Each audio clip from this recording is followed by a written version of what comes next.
معزز سامعین گرامی قدر، رمضان کا مہینہ آتا ہے، اپنے ساتھ بہت سی عبادتوں کو لے کے آتا ہے۔ ان عبادتوں میں سے مشہور 4-5 عبادتیں جن کا رمضان کے ساتھ بڑا گہرا تعلق ہے، اور جو رمضان کے اندر اس لیے کی جاتی ہیں کہ انسان اپنے آپ کو گناہوں سے پاک صاف کر کے جنت میں داخل ہو جائے، ان میں سے آج ایک عبادت کے حوالے سے آپ کے سامنے چند گزارشات کو رکھنا ہے۔ نبی کریم صلی اللہ علیہ وسلم جب رمضان کا مہینہ آتا تھا کمر کس لیا کرتے تھے، اور امہات المومنین بیان کرتی ہیں آپ رمضان کے آنے سے قبل رمضان کی ٹریننگ کے لیے مفہوم یہ ہے، اس قدر تیز رفتاری سے انفاق فی سبیل اللہ کے راستے میں خرچ کیا کرتے تھے، گویا تیز رفتار آندھی اور طوفان بھی اس تیز رفتار خرچ کا مقابلہ نہیں کر سکتا۔ مثل الذین ينفقون اموالهم فی سبیل اللہ کمثل حبہ، سب سے پہلی بات ہم نے یہ جو انفاق فی سبیل اللہ کرنا ہے رمضان کے مہینے کے اندر، جو مواسات کا مہینہ ہے، جو غم خاری و غم گساری کا مہینہ ہے، جو لوگوں کی مدد، دینی اداروں کی مدد، زکوٰۃ نکالنے کا مہینہ ہے۔ زکوٰۃ پورا سال بھی نکالی جا سکتی ہے، لیکن خاص طور پہ اس مہینے میں نکالنے کی غرض و غایت یہ ہے کہ اگر یہاں پہ نفل اعمال کئی مرتبہ فرائض سے بھی آگے نکل جاتے ہیں تو فرض اعمال کا اجر و ثواب کیا ہوگا، اس بات کو ابھی آپ ایک سائیڈ پہ رکھیں۔ نیکیوں کے جتنے بھی اعمال اللہ رب العزت نے کلام حمید میں اور حدیث رسول میں رسول اللہ کے ذریعے ہم تک بھیجے ہیں، ان میں ایک نیکی کو 10 سے ضرب دیا جا رہا ہے، ایک نیکی کو 10 سے ضرب دیا جا رہا ہے۔ کئی نیکیوں کا اللہ تعالیٰ کہہ رہا ہے کہ حساب نہیں ہے، کتاب نہیں ہے، لیکن ایک نیکی اللہ رب العزت نے کلام حمید میں ایسی بیان کی ہے کہ جس کی ضربیں، جس کی مثالیں اللہ تعالیٰ نے آپ کو اور مجھے سمجھانے کے لیے یوں بیان کی ہیں کہ مثل الذین ينفقون اموالهم فی سبیل اللہ کمثل حبۃ انبتت 7 سنابل فی کل سنبلۃ 100 حبہ۔ میرے بھائیو، ایک آیت بھی اگر سمجھ آ جائے تو انفاق فی سبیل اللہ کا اجر و ثواب ہم سب کو سمجھ آ جائے۔ اللہ کی بارگاہ میں جس نے نیکی کی 10 پالے گا، جس نے الف لام میم پڑھا 30 نیکیاں پالے گا، لیکن جو اللہ رب العزت کی بارگاہ میں 1 روپیہ خرچ کرے گا، اللہ نے اس روپے کی مثال ایک دانے کی دی ہے۔ ایک دانہ جس نے زمین میں ڈالا، کھیتی چلائی، پانی لگایا، اچھی طرح پرورش کی، اس میں سے 7 بالیاں نکل آئیں، پہلے کونپلیں پھوٹی، پھر بالیاں نکلی 7، اور ہر بالی کے اوپر اللہ رب العزت نے 100 دانے کو چڑھا دیا۔ 1 روپیہ اللہ رب العزت کے ساتھ انویسٹ کرنے والا، اللہ رب العزت کی راہ میں خرچ کرنے والا، اللہ رب العزت کو قرض دینے والا، اللہ تعالیٰ کہہ رہا ہے اس کی مثال اس دانے کی طرح ہے جس کے ذریعے سے 700 دانے پیدا ہوتے ہیں، اور اگر 700 سے ہی ضرب دینا ہوتا تو بھی اجر و ثواب کے لیے کافی ہے۔ واللہ یضاعف لمن یشاء، اور اللہ کی مرضی ہے ایک کو 700 لکھے یا 7000 لکھ لے یا 7 لاکھ لکھ لے یا 70 لاکھ لکھ لے۔ 1 روپیہ، ایمانداری سے بتائیے، سارے کچھ کاروباری لوگ بھی بیٹھے ہیں، آپ کو کوئی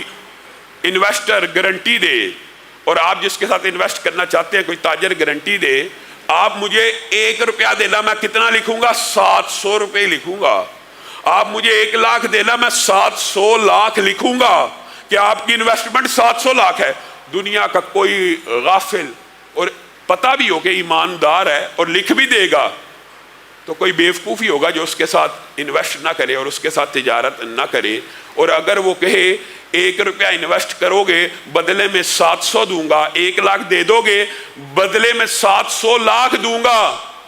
تو ایمانداری سے بتائیے اگر وہ ایماندار تاجر ہے اور اس کی بات کے اوپر آپ کو یقین ہے تو آپ میں سے کون ایسا ہوگا جو پیچھے رہ جائے گا؟ غریب سے غریب بندہ بھی، آپ نے ڈبل شاہ کے قصے سنے ہوئے ہیں، صرف ڈبل کرنے والوں کو لوگ کروڑوں روپیہ پکڑا دیتے ہیں۔ یہاں ڈبل ٹرپل کی بات نہیں ہو رہی، یہاں پہ 700 گنا کی بات ہو رہی ہے۔ آپ میں سے ہر کوئی یہ چاہے گا کہ آپ اس کے ساتھ انویسٹ کریں، آپ اس سے یہ پروفٹ کی ریشو طے کریں۔ ایک ایماندار تاجر آپ کو گارنٹی دے دے آپ اس کے ساتھ تو انویسٹ کریں گے جو خالق اور مالک ہے۔ جس نے زمین و آسمان کو بنایا ہے، جس کے خزانوں میں کوئی کمی نہیں ہے، وہ آپ کو گارنٹی دے رہا ہے کہ نہیں دے رہا؟ وہ آپ کو گارنٹی دے رہا ہے کہ اپنے رب کے ساتھ ایسی تجارت کرو جس میں 1 روپے کو 700 لکھا جائے گا، جس کے ساتھ انویسٹ کرو گے تو تمہارا 700 روپیہ یعنی 700 گنا لکھا جائے گا۔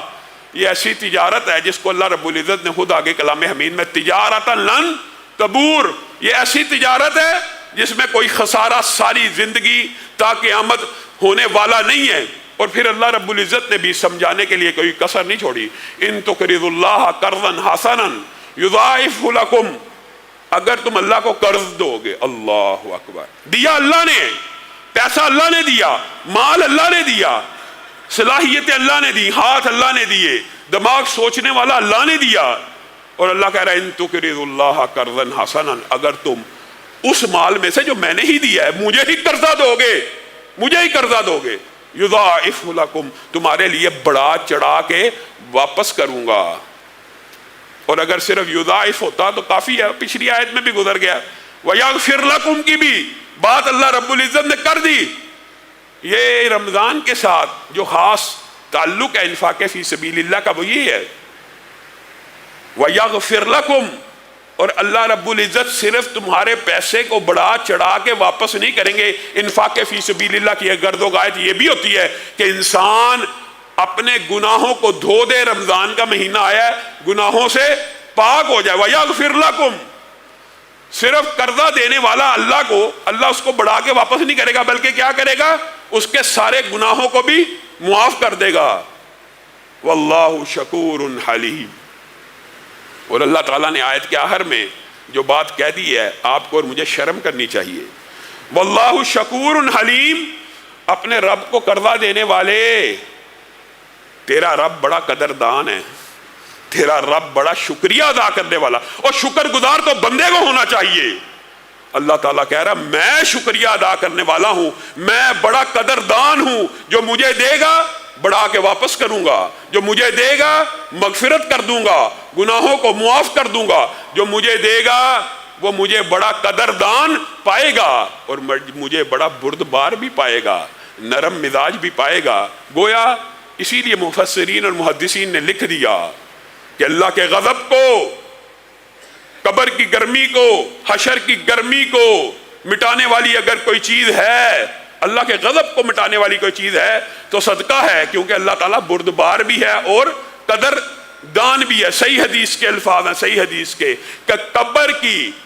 آگ کو ٹھنڈا کرنے میں صدقے سے زیادہ مؤثر چیز کوئی نہیں ہے۔